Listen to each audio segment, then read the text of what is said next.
Hello everyone and welcome. In this video I'd like to show you how to create a tune on the Flame Mäander from scratch using only the built-in features, so no external gear connected.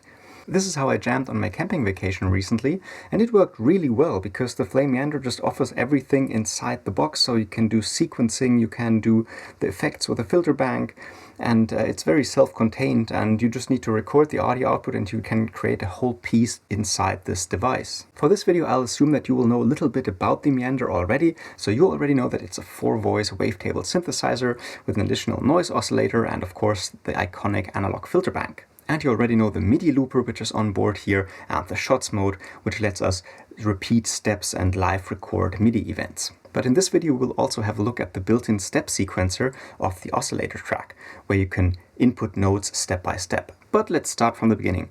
I've chosen patch 1 here, which is something I did earlier, and of course when I want to start from scratch I want to clear that. So I simply hold clear and press patch, and now the whole thing is reset. Of course, I still want to slide all the filter bank faders up so that we can hear all the filter bands. And now I'm ready to go. To make the sound design easier, it's of course useful to have a melody playing already. So let's just go into that sequencer mode and program in some notes. And for this I'll go into shots mode, of course, where the oscillator track is already active. So now we can sequence the 4-voice polyphonic wavetable synth. And to enter the step sequencer, I simply press the edit button here. And now the display changes and we can see the first bar, which is also lit here, and then the encoder will switch through the steps. And right now we can see we have 16 steps in the first bar, but that is dependent on the resolution here. The resolution knob, of course, in shots mode lets you beat repeat your notes that you're playing when you're live recording MIDI notes, but it also sets the number of steps or the step resolution of the step sequencer. So if we go out of this mode and set it to 32 and go back in, we now have 32 steps which we can access. And this is useful, for example, when you want to do some fine-tuned step editing, and then later you can just switch it back to 16 steps and the resolution of the sequencer that is displayed here changes, but the notes in the background don't actually. So it's good if you want to jump to specific steps without having to, run through 32 steps all the time. So let's leave that at 16 steps right now to program in a melody.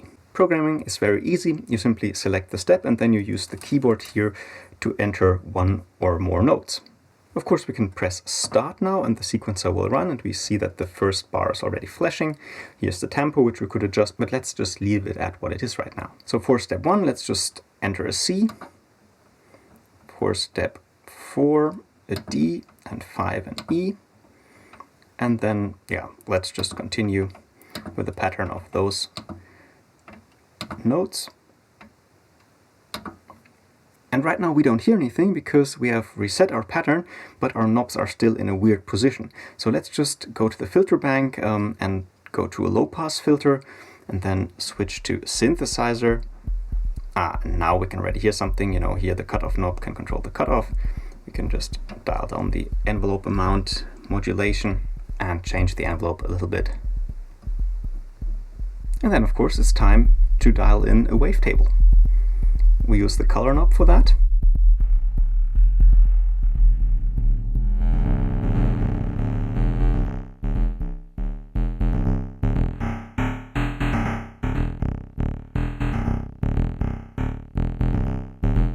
And of course there's LFO modulation as well, so when you start a patch from scratch you want to reset all the knobs as well, of course. Now we can change wavetables, of course. We simply select the wave buttons and then we can just scroll through the wavetables here and use the color knob to scan through the wavetables.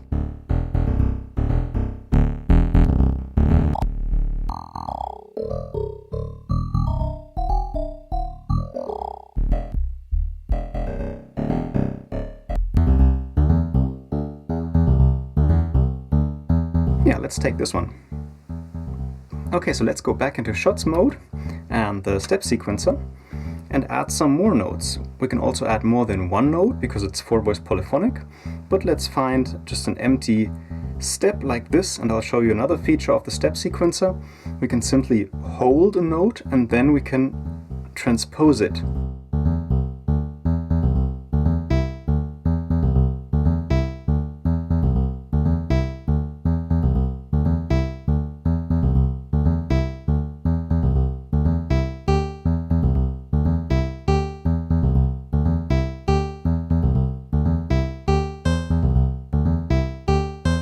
here you can also see that we have, like on the other steps as well, two notes playing at the same time in different octaves.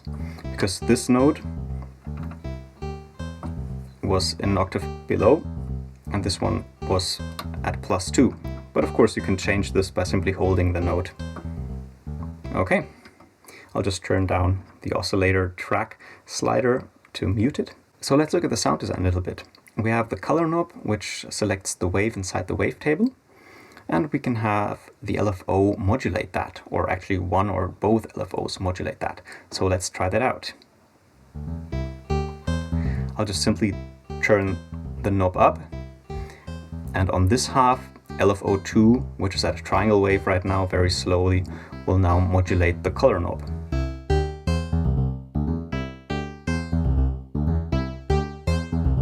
So now we're scanning through the wavetable automatically. We can of course sync that to the beat, have it retrigger, have it run in the one-shot mode as well, but let's leave it like that for now. We also have the detune parameter.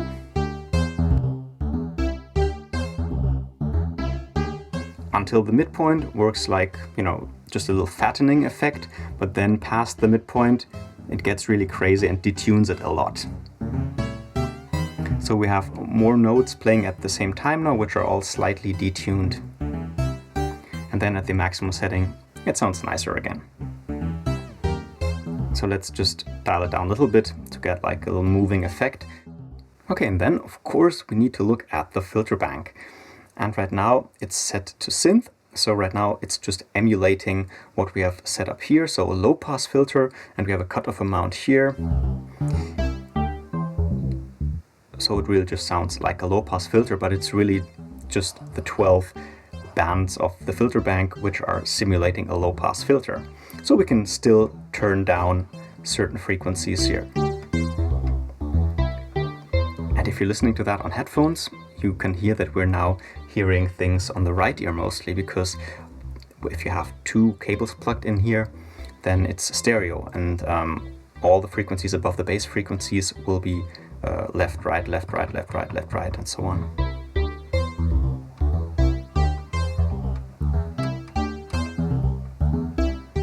When we turn the band level to sequencer now, we can also sequence each of the 12 filter band channels. And they all have an attack decay envelope, which we can tweak a little bit. So let's do that right now. I'll turn it over to sequencer. And now the sound is gone, and we see that no lights are lit up here, so all the bands are turned down. So sequence the filter bands now, we have to get out of the step edit mode and out of the oscillator mode. And now we are in the shots mode, where we can sequence the external input, the noise oscillator, and all the 12 filter bands. And of course we'll use the shots panel up here and the buttons down here. I'll turn on the gate time and the envelope down a little bit so that we can hear the effect of the shots mode a little better now. And I will just hold the trigger button, for example the 500 Hertz one here. And we can hear it now. And when I let go, it'll have recorded it onto the MIDI looper, depending on the settings that I have here, of course. And let's record some more bands.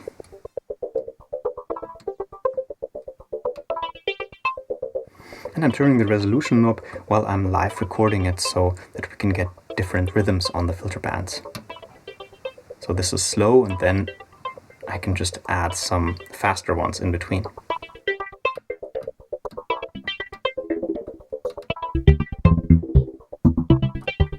And of course we can also change the velocity or the gate time. And we can also have them recorded offbeat or in triplets. So let's try the offbeat one for the 700 Hertz channel.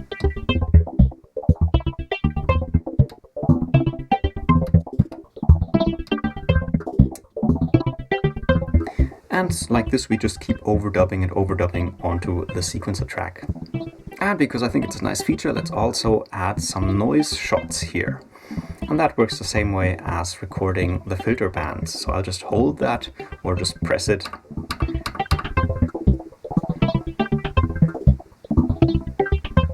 And I have recorded some noise here. And of course I can use the resolution knob and the gate time here as well.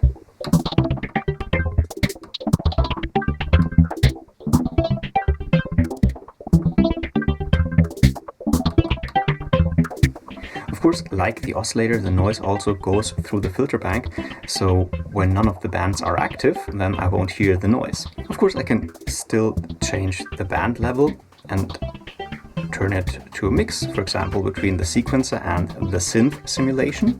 When I turn the cutoff frequency down now, you can see how the lights move. So down here we have a mix of the low-pass filter plus the sequencer, and up here we only hear the sequencer. We can modulate that as well. I'll just turn it to synth again so you can see how the low-pass filter opens up and closes, but right now the LFO is set to random, so let's just change that to a triangle, make it very slow, and then mix in our filter band sequencer. Okay, so now we have created a sequence on the first bar of the sequencer. And this means we have 3 more which are empty, and I think what the Mäander does really well here is that we can just simply select the bars right away, and the bars will just loop which we have selected. So on bar number 2 now there's nothing playing, and it won't switch to bar number 1, so it won't loop all the bars, but it'll just loop bar number 2. And let's just record something on there. So I'll just start the sequencer, it's all empty. I'll just switch into the oscillator mode and then use the keyboard here to live record something.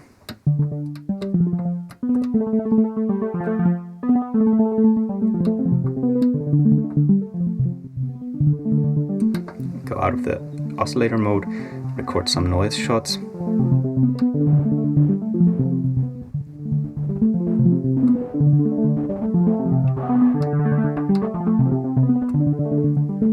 And also some sequencer shots for the filter band.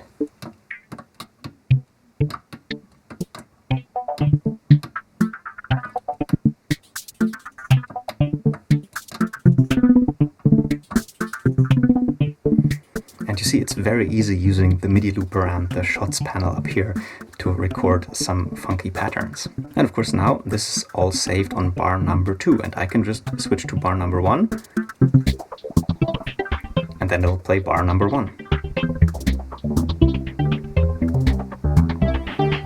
And when I press number 2, it'll wait until bar number 1 is finished, and then it'll switch to bar number 2. And of course this behavior is not common in other sequencers or synthesizers, because usually you just play all the bars that you have selected or certain bar length.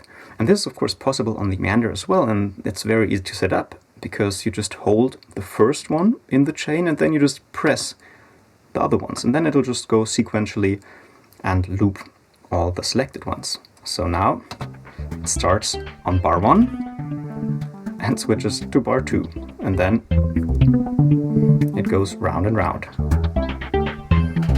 And when we have those two selected, then the sequencer will also work for both bars, so we can just overdub something now, for example on the band sequencer.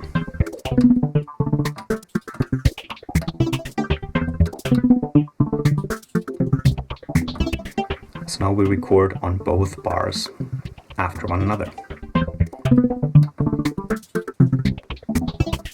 And then let's just add some C's here in the note sequencer, and we can transpose them up very high, and the resolution is set to 4ths.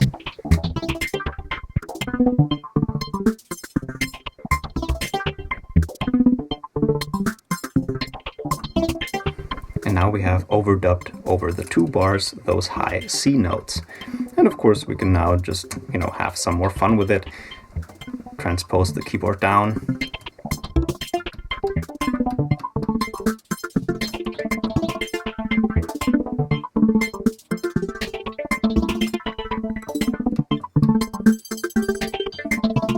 Okay, and that's getting a little chaotic now, of course. I'll just turn in the low-pass filter so that we can hear it a little better. And when everything gets chaotic like that, let's just, not worry about music theory and stuff like that, but simply, quantize all the notes into a nice scale. And for that, we just press the transpose button, and once again, when it's flashing, the scaler button, and then we can just select the scale and listen to the sound and see what sounds nice.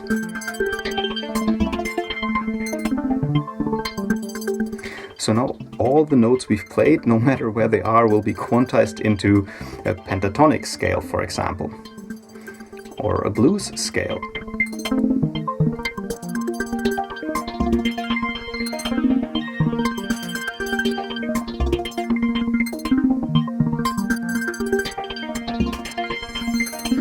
And we can just exit that and go into transpose mode and just transpose everything down, for example.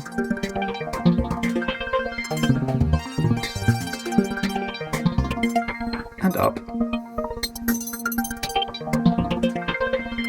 So this is also nice for, adding some variety in a live performance situation. You can just always just transpose up and down. You'll just stay in that menu and everything else will still work as you expect it.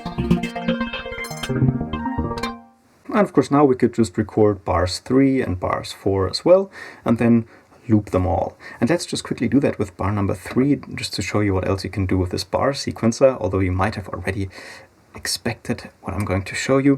I'm just going to press start. I'm just going to record some notes here into the shots menu.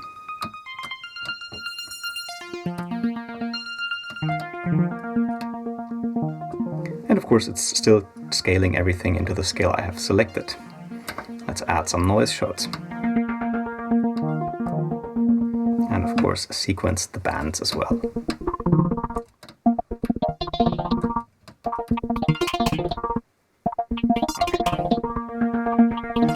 Now bar 3 is flashing, and what we can do now is we can say, okay, start at bar number 3, then go to number 2 and then number 1. So now it's playing the bars backwards, like each bar will be playing forwards, but then it'll switch through them backwards. Or we can also go back and forth, go from 2 to 1 to 3.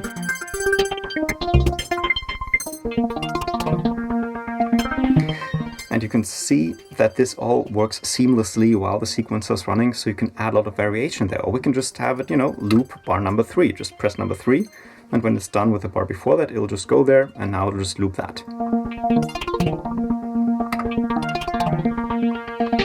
And then we're back to bar number 1. And so like this, you can actually add 4 sequences to this patch, up to 32 steps for each sequence, of course, and then you can just switch between them. For example, they could be different parts of your song, or you can just chain them like I showed you. Okay, let's say you are super happy with what you've done, and you don't want to change it accidentally, because this can of course happen when you press on the shot buttons down here, that you overdub stuff constantly and it just gets muddy and chaotic. And to lock certain tracks, you simply enter the hold menu, and then you can just say, okay, let's lock the oscillator track, let's lock the noise track, and let's lock all of the band tracks. And so when those are lit, I cannot change them, I cannot clear them, I cannot overdub, they will stay as they are. But I can still add shots which will not be recorded, but they will still play. So when I go into shots mode again and just hit the start button and go into the oscillator track, I can still add this low C note, but it's not being recorded because the track is locked.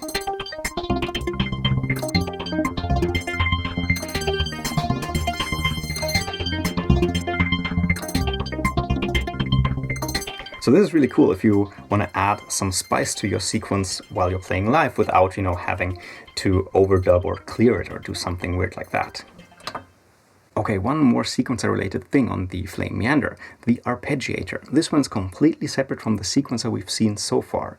Let's hit start. I'll just dial down the noise. And now when we go into ARP mode, the sequence fades out. We can't hear it anymore because we haven't entered any arpeggio sequence yet. But we can exit ARP mode and our original sequencer sequence is still playing. So let's go into shots mode, oscillator, and now we can just hold notes and have an arpeggio playing. And of course we can go original, sequence, random, or up, down, and so on. And that's cool, but we can also hold the sequence.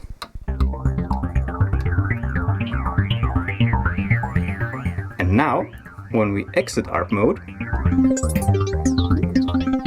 we hear our sequence again. And when we enter ARP mode, it's still holding that arpeggio.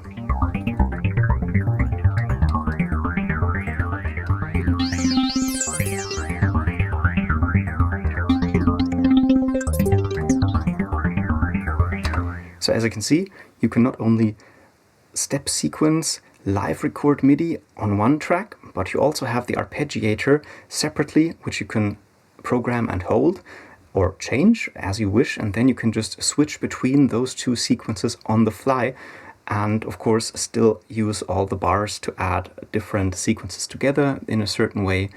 And this, I think, makes the Meander so powerful and live-friendly, because there's a lot of easy ways to, get variety into your patterns. And I think this is a lot of fun.